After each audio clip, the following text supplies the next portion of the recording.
Hey guys, welcome back. It's grimreaper for another video for Raidshadowlegends. Today we're going to talk about the hardest boss this rotation in Doom Tower, in my opinion, and that's going to be SCARAB King. Now I've got a couple of teams here that we're going to showcase. Two champions, a solo, and one team as well, which is a free-to-play team. As you can see, it's full of epics and uncommon. So let's go into it. Let's see us run, and I'll show you the gear afterwards.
So there you are. There is the run. Hopefully you enjoyed the music.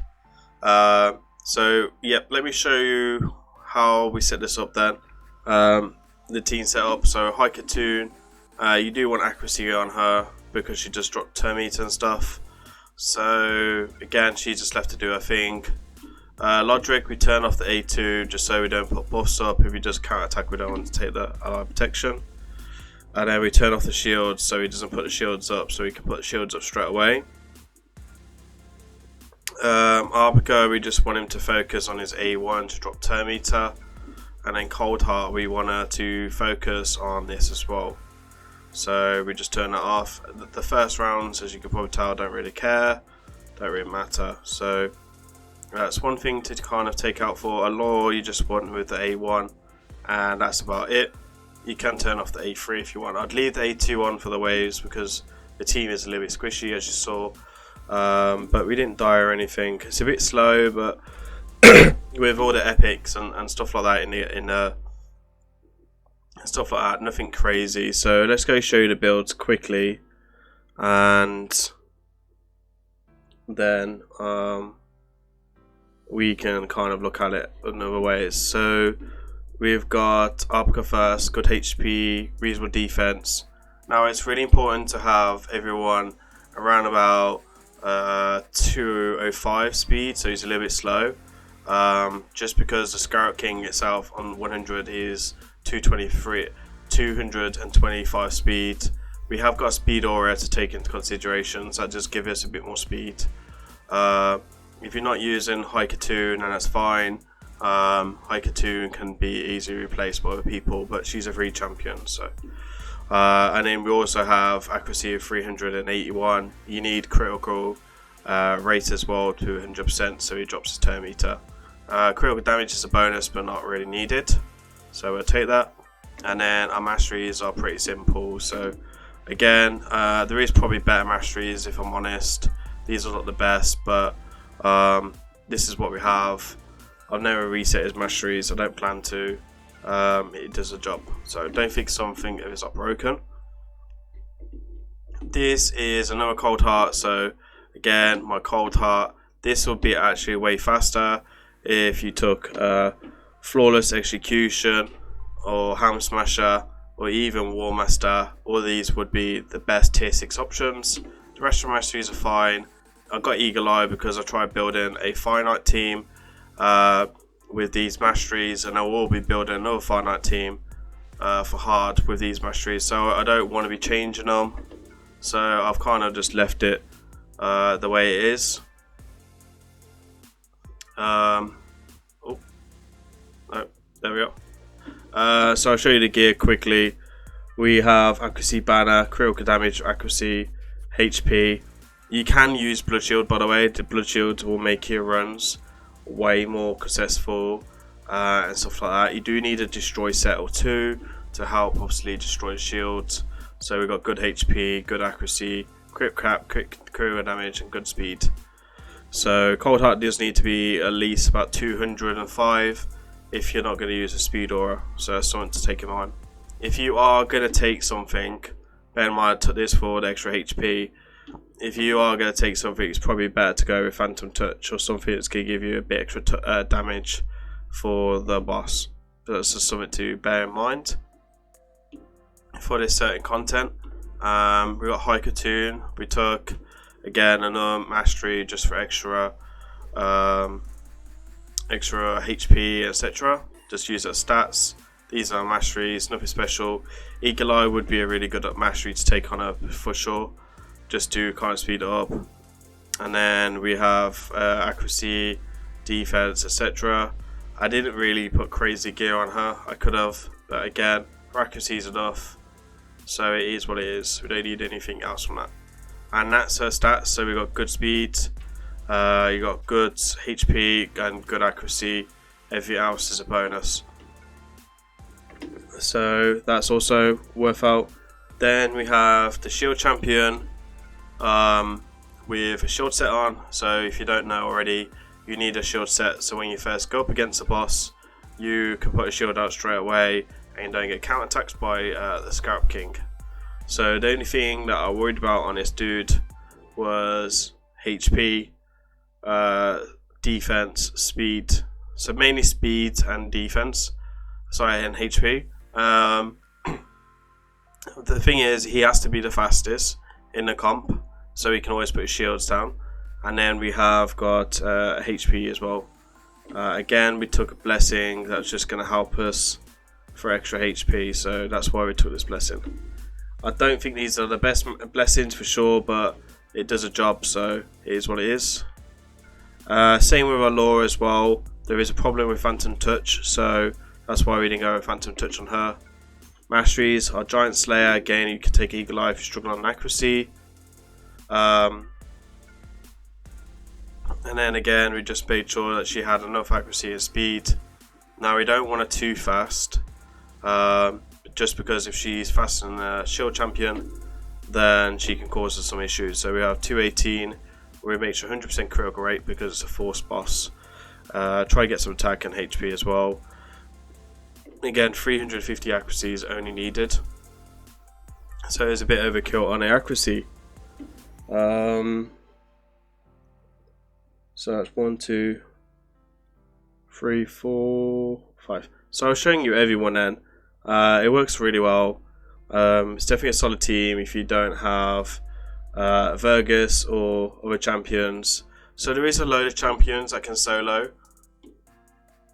And right now, like Urslos is like the guy that everyone wants from Doom Tower, just to farm this boss and to beat this boss. So this is what we got on mine. This is the fastest in Sacred Panda at the moment, the fastest comp, so definitely doing something correct. There is probably people that can be faster than me as well. So again, on this dude, this is 1700 HP. We want the speed as low as possible, and then you want 350 accuracy. So again, War Master not needed, books not needed. This guy can literally do the job book free, and all you want him to do is just keep doing A1. You turn off the A2, you turn off the A3. So I'm going to show you him now and kind of explain why these champions are in here. So as you can see, I do this within 17 turns on 100, which is nice. So Ethos and Trunda just in here to deal with the waves, to speed us up. And then the reason why we have Cavalax in here is just for his passive, to put more poisons on the boss, just to help me speed up a little bit. So we're going to do a run with this team as well. I'm not going to show you Trunda or Ethos or Cavalax, because these can be replaced by any nukers that you have. If you have Kale, Dark Lane as nukers, just put them in there. They're in there just to deal with the waves, and that is it. There is nothing else needed with this. So we're going to run this very quickly, and then we'll look at kind of looking at the third team, right? So enjoy the video, and I'll see you shortly after this.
So there we are, there's two of the teams. I haven't got VERGIS run done.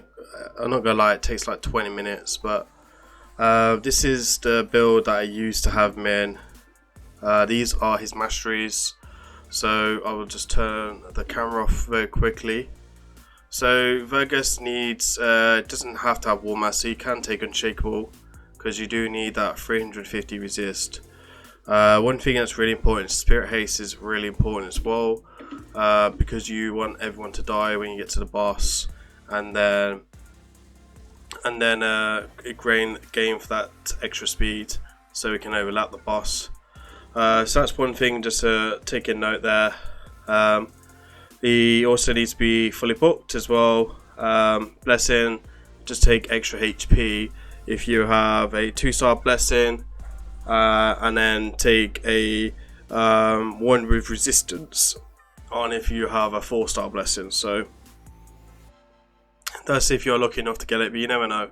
So this is the gear on him. So basically we're just building tons and tons of HP on this dude, and then he needs a destroy set.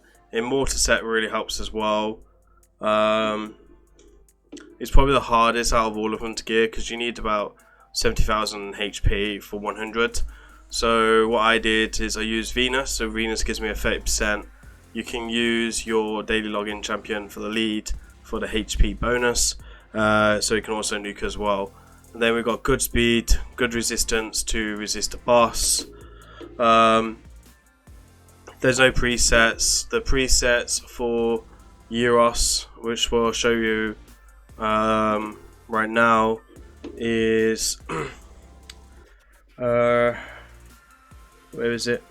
Is here. So obviously we want everyone to nuke, and then we just want UROST to focus on his A1, and again slow as possible, to carry on being chunky as well. Really good as well. Okay, so let's talk about the free-to-play team, because I think this is the team that's most relevant to this team, and there's probably a lot of questions. Who do you use if you don't have Lodrig, Falconheart? You can use Metal Shaper, who is a rare. He also has the same ability here on a two-turn cooldown, and he can just keep rolling to that. So a Metal Shaper is a optionable as a rare. There is other champions that I used to use as well, like champions like Miscreated Monster, who have a shield on the 3 turns. You also can possibly not need any shield champion at all if you're running Blood Shield on everyone, because every time you hit the enemy you will also land a shield on you. So Blood Shield is the cheapest option to kind of get around without a shield champion if you don't have one. Haikatoon is free champion in the day. She can do her job as a 50. She puts increased speed on, so that is really important to land that increased speed to slow down the boss much as possible. The increased speed is also nice, and she has a small turn to drop on the A3 as well, which really helps. Arbiter, there's no more said about him. He's an uncommon. Everyone can get him once you're open enough mystery shards, and yeah, there's nothing to say about it. He's definitely the best uncommon in the game, and still definitely up there to be a great champion, right? So we don't need to really say anything else on him. Law is great for the A1. What's her closest recommendation if you don't have a Law? Well, it's going to be another Arbiter, right? So you can build out 3 Arbiters and replace Cold Heart as well. You can also have another Cold Heart come in instead of a Law to maybe speed it up a little bit, and you just set off the A3 at different times with the AI control. So that is also another option. Another great champion is Lysandra, if you're lucky enough to have her. Maybe even Lady Kimmy, that can do like an upgrade version of Haikatoon, right, just to make it a bit better. And then you can also use what's the name, Physics as well, who is a Void legendary that's free to all people after 9 months within the game, but generally I think if you did get there, you would be able to build a better team anyway. Like for example, the solo version with UROST. There is champions like the Scarlord Ragal, and other champions like that who can also solo the Scout King boss very easily. So you can also look into them if there are other viable options. I think there is also another epic that can solo this boss. I'm not 100% sure, but I'm pretty sure there is one from Dwarves. I can't remember her name. So yeah, hopefully you guys really enjoy this. Hopefully this really helps a lot of people to beat this boss and beat this rotation. It's definitely the easiest rotation. So yeah, I do recommend it, and hopefully this helps a lot of people. Please remember to like, comment and subscribe to this video. It does really help support the channel and let me carry on making the videos I do on a daily basis and bring you education videos like this and guides. Also, let me down in the comments if there's any champions that can also solo this boss, who are also great in the Timmy to control team that we just done as well. I'm really kind of looking forward to hear from you guys and who you use for 100 hard, and maybe we can do another showcase or videos in the future, depending if I have access to them or not. And again, thank you for watching. I'll see you on the next video. Peace out.